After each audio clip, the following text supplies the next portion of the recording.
Harihi Om Sadashivasamarambham Shankaracharya Madhyamam Asmadacharya Paryantam Vande Guru Paramparam Mukam Karoti Vachalam Pangum Langhayate Girim Yat Kripatamaham Vande Paramananda Madhavam. Om Sishyatma Samarpan Karpanya Dosho Upahata Swabhavaha Prichhami Tvam Dharma Sammuda Cheta Yashreyasyan Nishchitam Bruhi Tanme Shishyasteham Shadhimam Tvam Prapannam. Om. And welcome to the class. We are in the 11th shloka of the 3rd chapter in Bhagavad Gita. The shloka goes like this.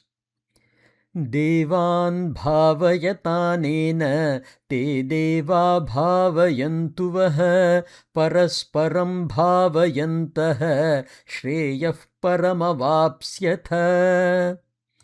Going word by word, Devan bhavayatanena. It is Devan Bhāvayataḥ anena. As in, by this, the very process of Yajña, you nourish the Devas. Bhāvayataḥ is nourish, being nourished, the Devas. And in turn what they do, te devaha, and those demigods, bhavayantu, they nourish, whom vaha, you. In this manner, Parasparaṃ, the reciprocal way of living, Bhāvayantaḥ, being nourished, mutually nourishing each other. Shreyah, goodness or the welfare. Param avapsyatha. Param is supreme, avapsyatha is you will attain. This way of life as Yajña, it brings nourishment to the demigods, who in turn bring you the nourishment. This Yajñic way of life brings nourishment to the demigods, who in turn bring you the nourishment. Going into the analysis, this is a natural continuation to the previous shloka. In the previous shloka, Bhagavan had said, Anena prasavishyadvam. By this, as in through the process of Yajña, you flourish and progress. Here, Bhagavan explains how that progress is enabled. It is through reciprocal nourishment. If you replace the Deva with nature, demigods are representation of natural forces. The Devas like Agni, Indra, Varuna, Vayu, Aditya, Parjanya, etc. The attribution is when we nourish that natural forces through our actions, they too will nourish you. Keep your actions such that they are towards the nourishment of the Devas, or those that nourish the nature. This will lead to them nourishing you as well. In this manner, when you mutually nourish each other, it is the means for both liberation and reaching a higher loka, like Bhuvarloka, Swargaloka, etc. Let us analyze the term Bhāvayati. There are several meanings that one can find in the dictionary. As you can see, it means perfume, soak, saturate, mix, mingle, etc. So, what is the basis of we taking some meaning, and what are all the other meanings that are possible? Let us take a look at it. Root is bhu, as in it stands for to become, to come into existence, to grow, etc.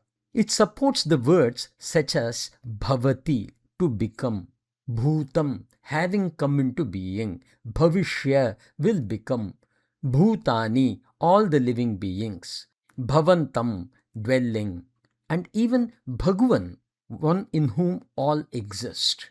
So grammatically, Bhāvayati becomes a causative form, causes to become.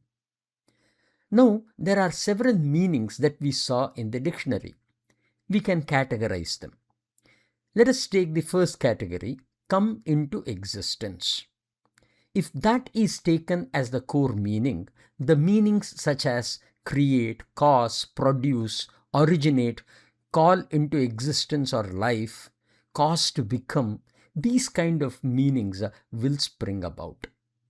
If you take cultivation as the second category, we can see the meanings such as practice, cultivate, devote oneself to, etc. In the third category, it is a mental formation. To think, consider, imagine, contemplate, recognize. These are all the meanings that we can take from using the mental formation as a category. This is the beauty of Sanskrit. The basis is brought into existence within the mind, and hence this word is applicable there. Then comes manifestation as the fourth category. Manifest, exhibit, show, reveal, or betray. These are all the meanings that form from this word. The fifth one is saturation. It is soak, saturate, perfume, mingle, etc. So, for example, when a cloth is dipped in perfume, the cloth takes the fragrance. It causes to become, and hence that particular meaning is associated. Remember, it is the property which is described by the word in Sanskrit. The category 6 is transformation. It is purify, control, subdue. These are all the meanings that has taken the concept. The one that we apply is the seventh category. The category 7 is growth and nourishment. The meanings are nourish, foster, cherish, refresh, enliven, animate, promote, encourage, further, etc. This is the meaning that the word brings in this shloka. For the shloka, it is growth and nourishment which is most relevant to the context. As in, this stems from the previous shloka, anena prasavishyadvam. The natural meaning that applies therefore is mutually nourish each other. And this is the reason why Acharya uses the term Indradin Bhāvayata and gives the meaning Vardhayata. Vardhayata is cause them to increase, cause them to flourish, cause them to prosper. Generally, we call a havan or a yajna as a prayer, a form of worship. Well, it is, but the term worship is only an expression of humility and acceptance of the greatness of devatas. The true core meaning is this ability to contribute to each other. And that is what is established in Parasparaṃ Bhāvayantaḥ. By emphasizing Parasparaṃ Bhāvayantaḥ, Bhagavan highlights Prajapati's words that emphasizes mutual or interdependence. The interdependence is the key to growth and prosperity. When we link this to prasavishyadvam in the previous shloka, or for moksham as interpreted by Acharya for the Shreyah and Param Shreyah is moksha is the way that he has put it. And he has given an alternate meaning also, which is Param Avapsyatha, to indicate attaining the superior lokas like Swargam or even Bhuvarloka, or we have seen those 7 upper lokas, right? Bhuhu, which is this one, and then Bhuvaha, Suvaha, Mahaha, Janaha, Tapaha, and Satyam. So, in this particular upper lokas, finding a place is what Bhagavan is Acharya is establishing using the term Param Avapsyatha. Now, Parasparaṃ Bhāvayantaḥ. Going further, the key lesson for us is to realize our role. Bhagavan did not say Devan Pujayata or Tarpayata. Pujayata is worship. Tarpayata is satisfying them. Archayata is honoring them. Bhāvayata kind of includes all, but more importantly, it focuses on nourishment. Bhagavan does not ask us merely to worship the universe. He asks us to become participants in the process of flourishing that we bring to the world. That is why he says Bhāvayata rather than Pujayata. This expression shifts yajna from merely being a ritual to becoming a way of living, a way of life. A way of life in which each person consciously contributes to the growth, the harmony, and the flourishing of the entire world. Going into Shreyaha Param Avapsyatha. You shall attain the highest goal. Bhagavan says Param Shreyaha Avapsyatha. Param Shreyas is the supreme good. Shreyas has taken its root from Shri, Shrihi. This takes the derivation from Sevayam or shelter, Ashrayam, and gives the meaning to lean upon, to resort to flourish, to prosper, etc. Shreyas is a comparative form, giving the meaning prosperity, auspiciousness, excellence, beauty, etc. That which is better, the higher good, derived from the highest of the welfare. We refer to Kathopanishad, given that Bhagavad Gita says it is the essence of all the Upanishads. Here in Kathopanishad, Yamadharmaraja will tell this. Shreyascha preyascha manushyametah tau samparithya vivinakti dhiraha. Context is where Yamadharmaraja will be giving the Atma Jnana to Nachiketa. Nachiketa would have gone to Yamaloka and he would have waited outside the door without eating or drinking anything for 3 days, as Yamadharmaraja would have gone out. When he comes back and comes to know of this, he invites Nachiketa in and he offers him 3 boons. And after talking about the other boons, for the 3rd boon or for the final boon, because it will become the 4th, impressed by his ability to grasp the 2nd one, he gives some additional things to Nachiketa. 3rd boon, he asks about the Atma Jnana. And there will be a lot of discussion that will go on between Yamadharmaraja and Nachiketa, in which Yamadharmaraja will say, hey, I don't think you are good enough for it. Why don't you take something else? Why don't you take something else? Nachiketa will say, if that something else was of a higher value than what I had earlier asked for, you would not have said it. So I definitely want this only, is the way that particular dialogue goes. And in the teaching, when he starts, the first thing that he says is this. Shreyascha preyascha manushyametah tau samparitya vivinakti dhiraha. The Shreyas and Preyas are shown as 2 distinctly separate paths. Shreyas talks to the intent, and so does the Preyas too.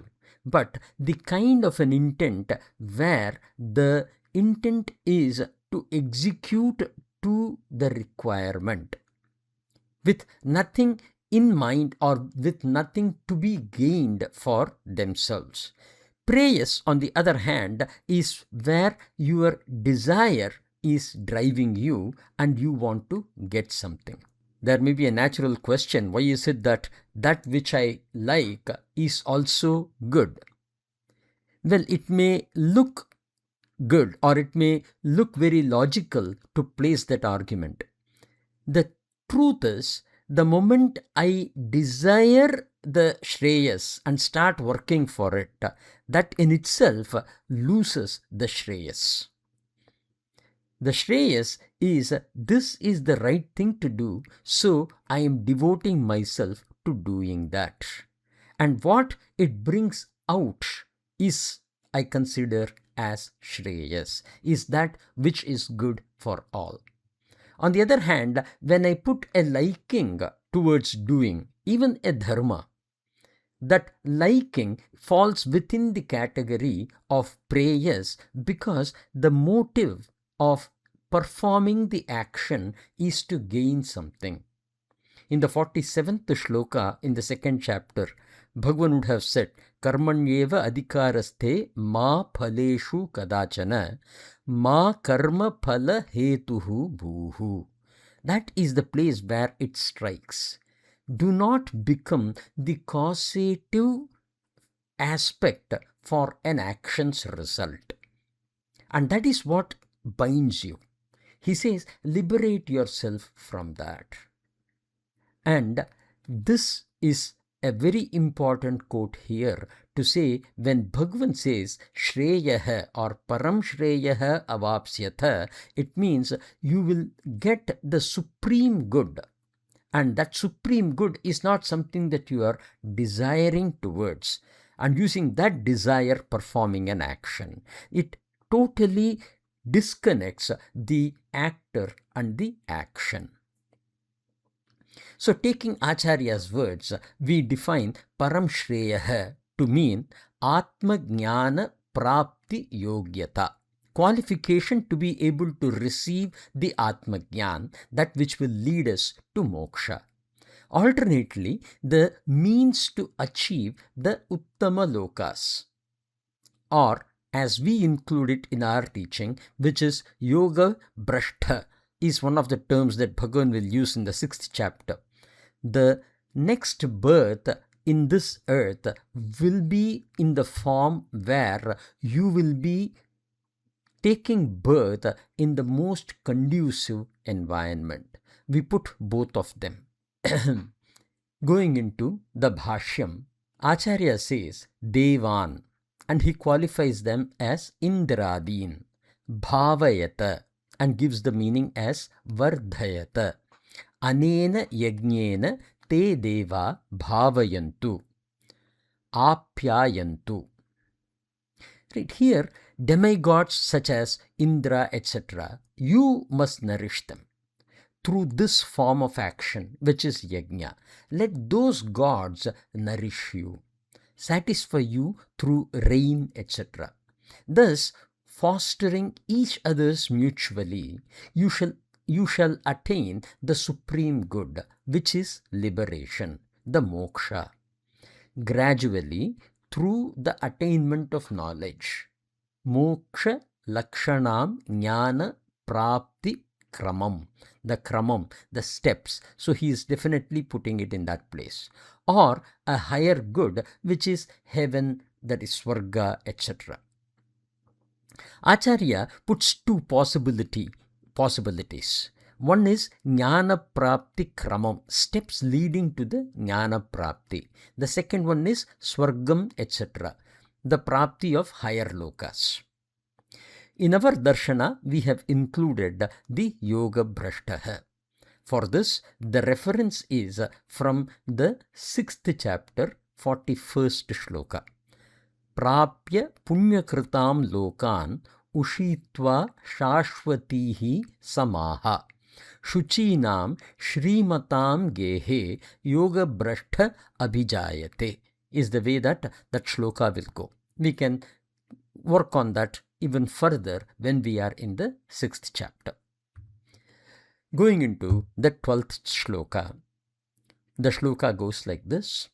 Ishthan bohan hivo deva dasyante yajña bhavitaha tairdattana pradhayebhyah yo bhunkte stena yeva saha. Going word by word. Ishthan bhogan hi. It is made of Ishthan, bhogan and hi. He is indeed, certainly. Ishthan bhogan. Ishthan is that which is desired, that which is liked by you, that which is yearned by you. bhogan, the objects of enjoyment, which could mean spouse, children, wealth, position, whatever that is. The next is vo, as in vaha, upon you, the second person pronoun used for you. Devaha refers to the demigods, Indra, Agni, etc. Dasyante, give. Yajña-Bhavitaha, as an offering to God in the state of result or product obtained by. Tair dattan apradayebhyah. This is made of taihi plus dattan apradaya ebhyah. Taihi dattan, those which are thus given. Taihi is those, dattan, which are given. Apradaya, not having offered, without giving back. Yebhyah, to them. Yo, as in those who, bhunkte, enjoy or consume it.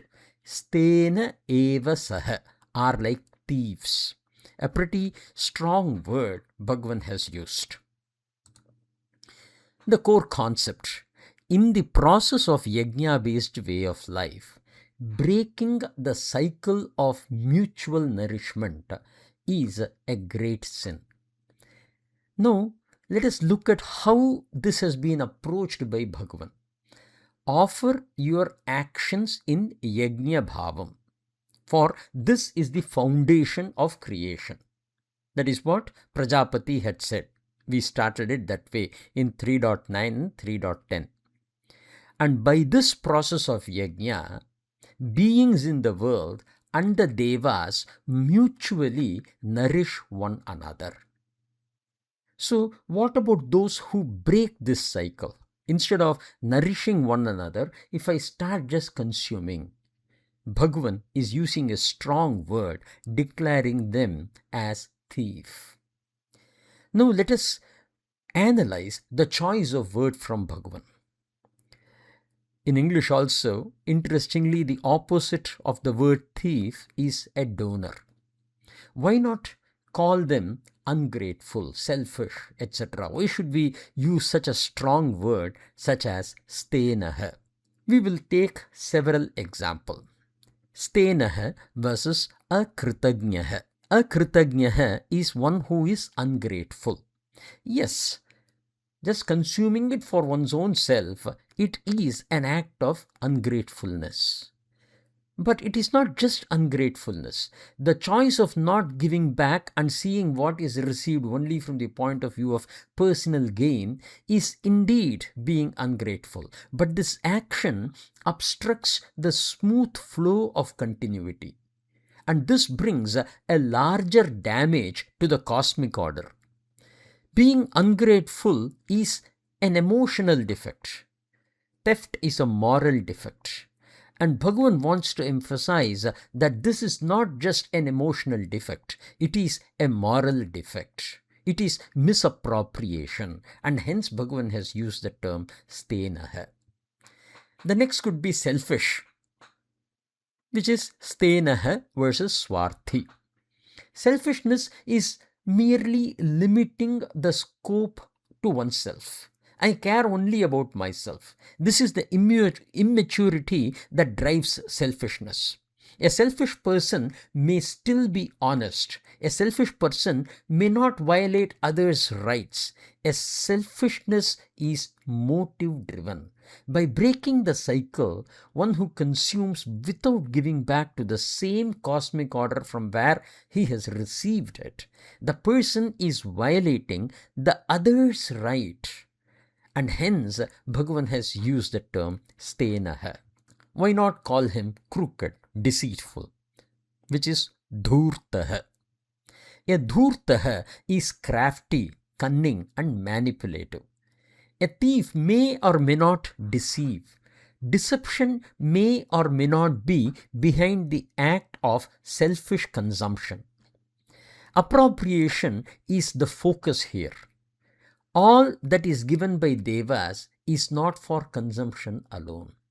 Even when a plant, it yields some kind of a flower or a fruit, it puts the seed in it for the plant to continue.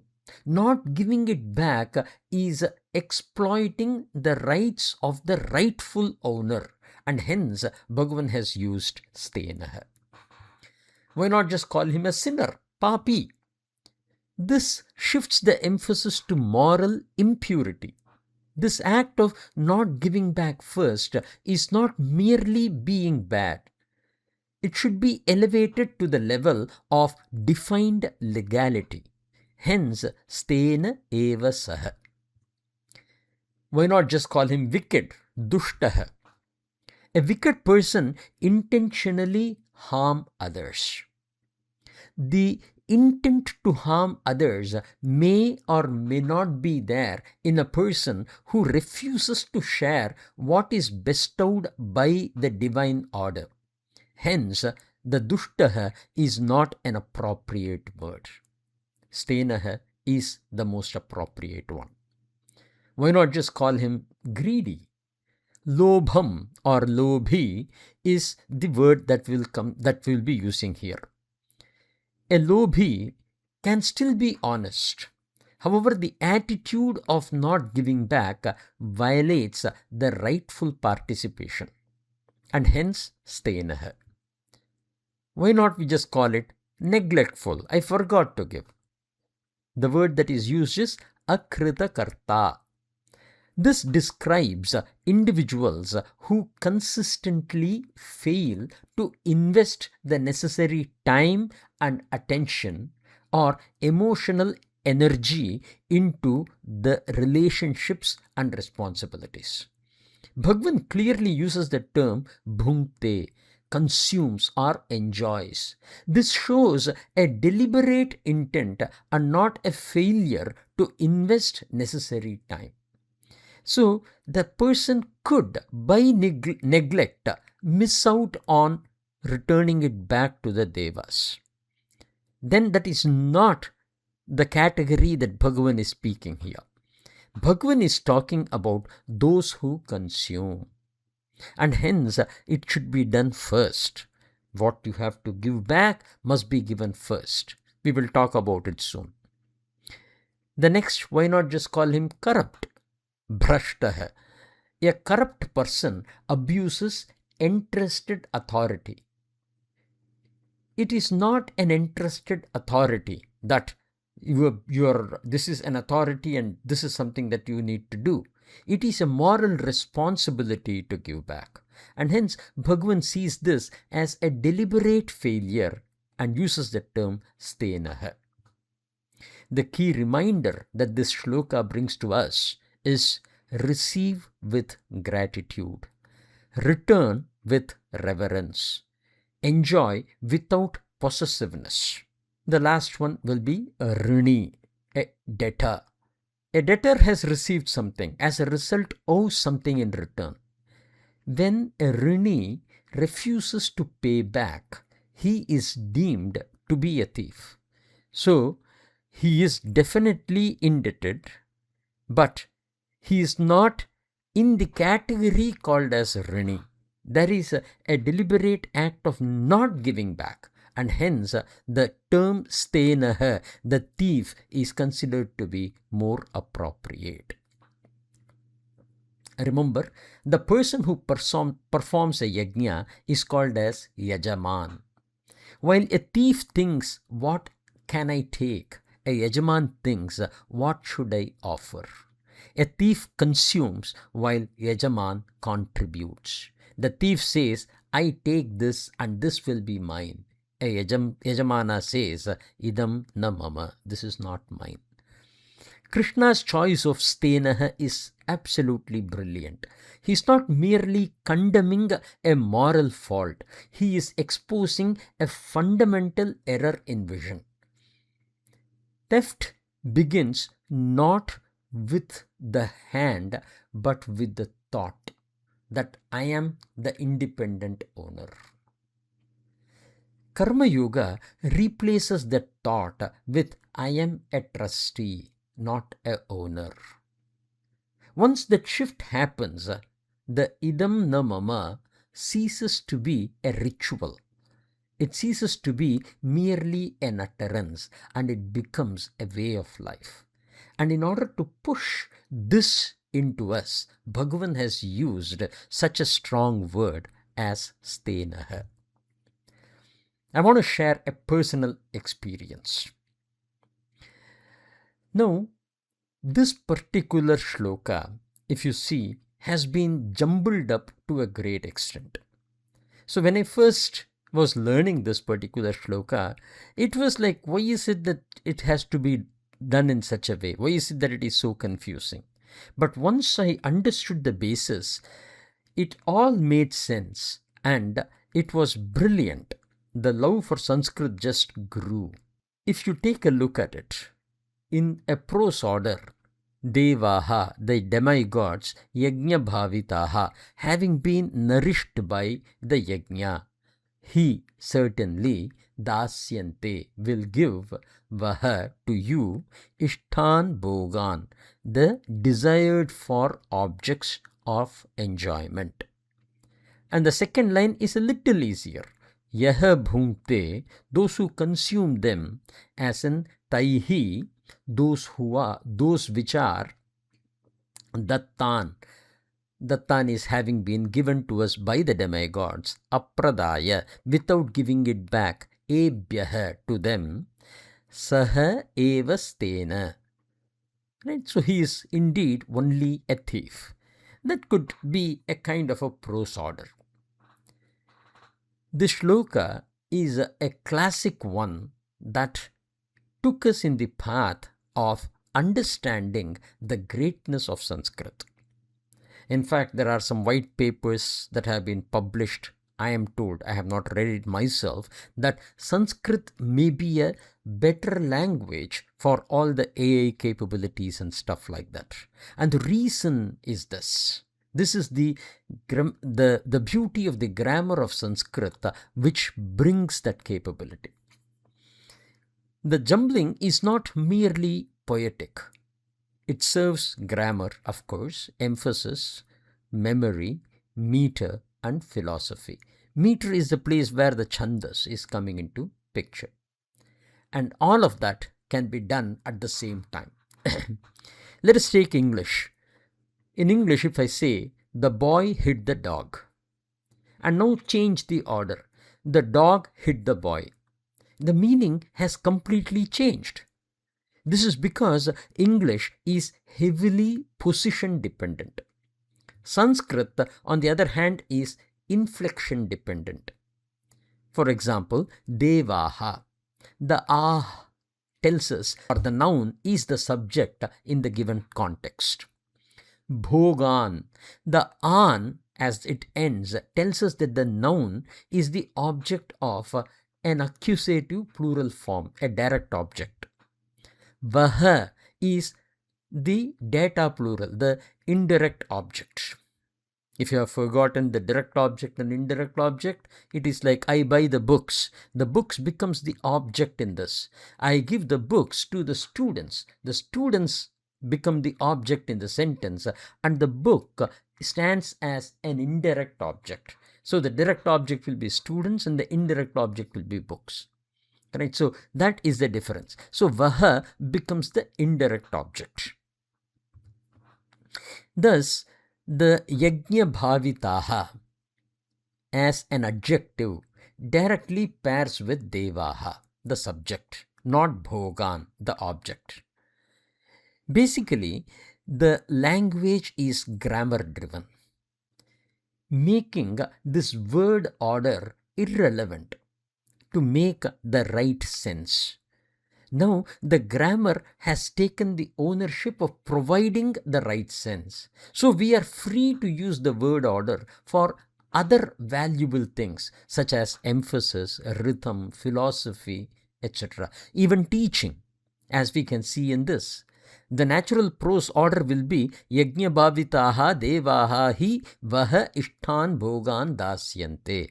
If I am supposed to write it in Sanskrit, this is the way that I would write it. But what did Bhagavan do? He started with the results, Ishtan Bhogan. This draws the listener to the listener's attention because it is kind of immediately stimulating.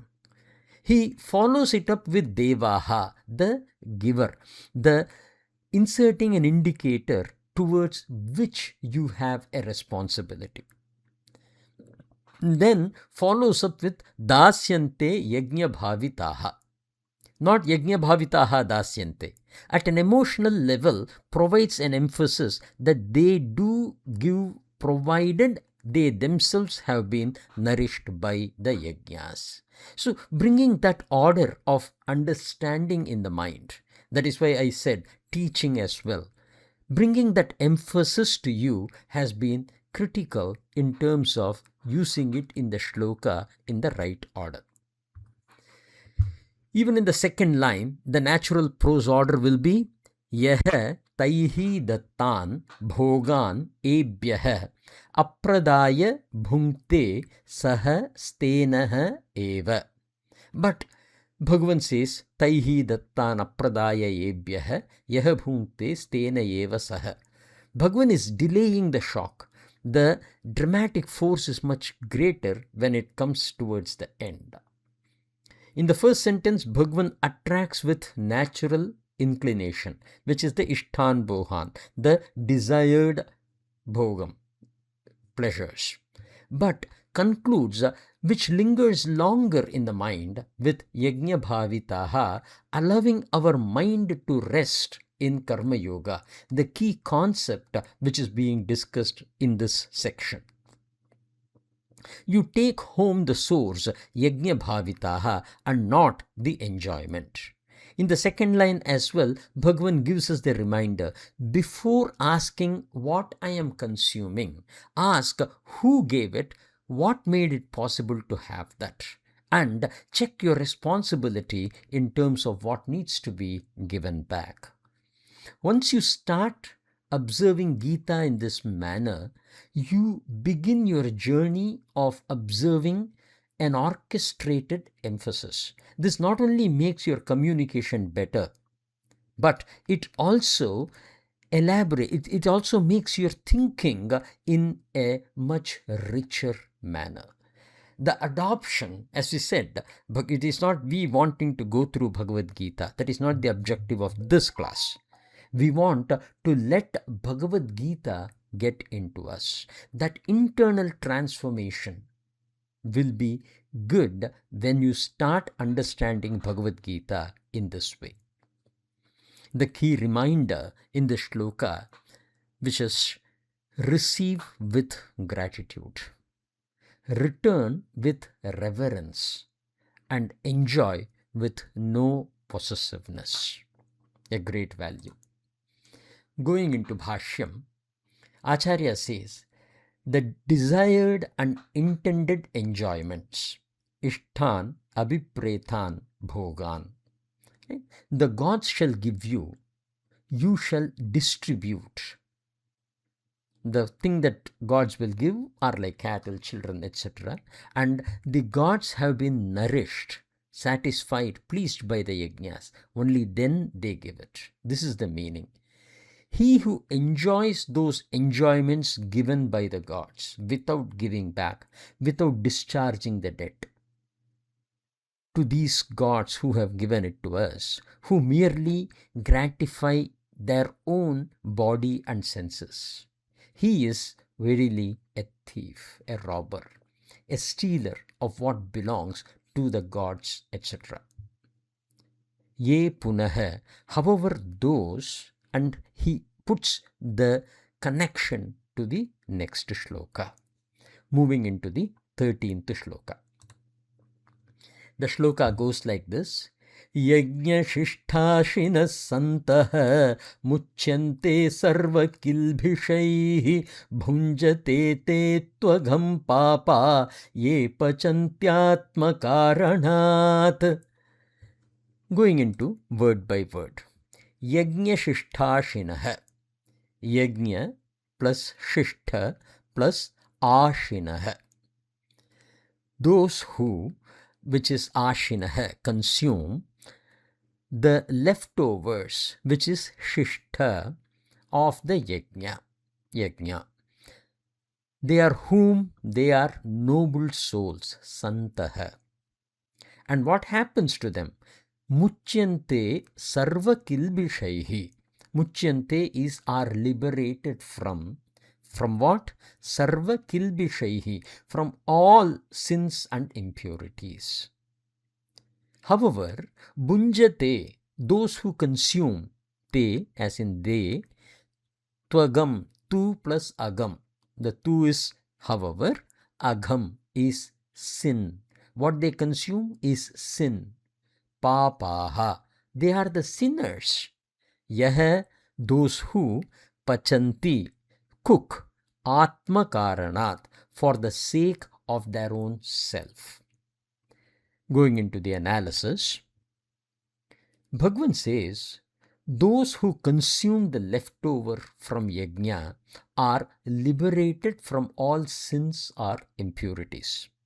However, those who cook the food for themselves are indeed the sinners. Yajña-Śiṣṭa. This is a key word of emphasis in this entire shloka. Yajna plus Śiṣṭa plus Ashinaha. Śiṣṭa is the leftover. I would like to share an experience which I have personally witnessed. I have learnt about it. In the villages of India, this is something that used to be done very religiously, which has become more of things that are still being done, but not with equally the same spirit. We have something called as Navaratri, 9 nights.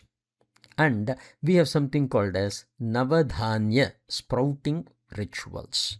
Navadhanya are 9 grains. This way of celebrating that Navaratri is called as Mulaipari, means the sprouting festival. Let us put it that way, simple. The Navadhanya which is done for this are wheat. It represents the sun. Then paddy, which is the rice. It represents the moon. Chickpeas, the chana dal, represents the Mars. Green gram, the moong dal, it represents Mercury. The Bengal gram or the pigeon pea, that is tur dal, it represents Jupiter. White beans or the cowpeas, we also call it as lobia, it represents Venus. The black sesame, the til, it represents Saturn. And the black gram, the urad dal, that is for the Rahu. The horse gram, it's called as Kollu in Tamil. Kulti is the way that it is said. And this is representing Ketu. So basically, in this Navaratri, the Navagrahas are celebrated by doing the sprouting festival for these 9 seeds or 9 types of grains that we grow. In Navaratri, when I say Navaratri, there are 4 Navaratris. One is, the 2 of them are celebrated, Sharad Navaratri and Chaitra Navaratri, which comes in autumn and spring.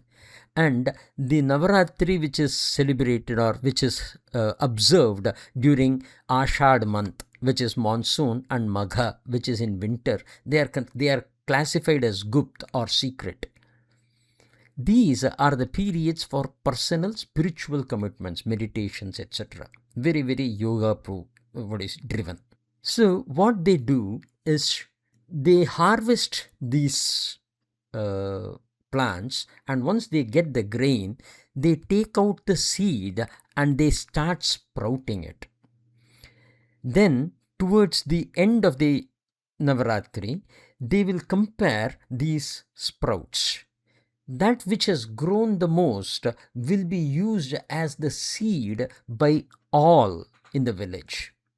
The idea is, let us try to gain the best and use that to celebrate. So you can think in terms of it, like it is not just that I harvest it and I take it to myself. It is I harvest it and I Yeah, I'm willing to share it with others, assuming I had the best of the sprouts. That selflessness very naturally was weaved into our system. Back to Shloka, the emphasis given here is the order of priority. I harvest a benefit given to me by Devas. The first portion of the harvest goes back as an offering to the Devas. And only after such an offering is made, one holds any right to consume the benefit. Instead of calling it as a right to consume, Bhagavan calls it as one that cures all the sins. Only after providing I have the right to consume is not the way Bhagavan has said. It is your duty to those who do it that way, for them all the sins are removed. There is nothing that binds. Hence, one holds any right to consume. As I personally see, it is incorrect, and Bhagavan represents it beautifully as Muchyante Sarva Kilbishaihi. At this point, I would like to take a break. We did touch upon a little bit of this slide as well, but we concluded the class saying we will come back to this slide, and hence I am stopping it here. Incidentally, the YouTube video that got created when I did the live streaming from Zoom was not good. It had a lot of broken pieces and it was very difficult to hear. And hence I took it upon myself to redo the class to the best of my capabilities and try to make it available for all of you. Excuse me for the difficulty, but at the same time, we are that which we are blessed with. At this point, I take leave and we will connect again during our upcoming class on Wednesday. Harihi Om Purnamadah Purnamidam Purnat Purnamudachyate Purnasya Purnamadaya Purnamevavashishyate. Om Shanti Shanti Shanti.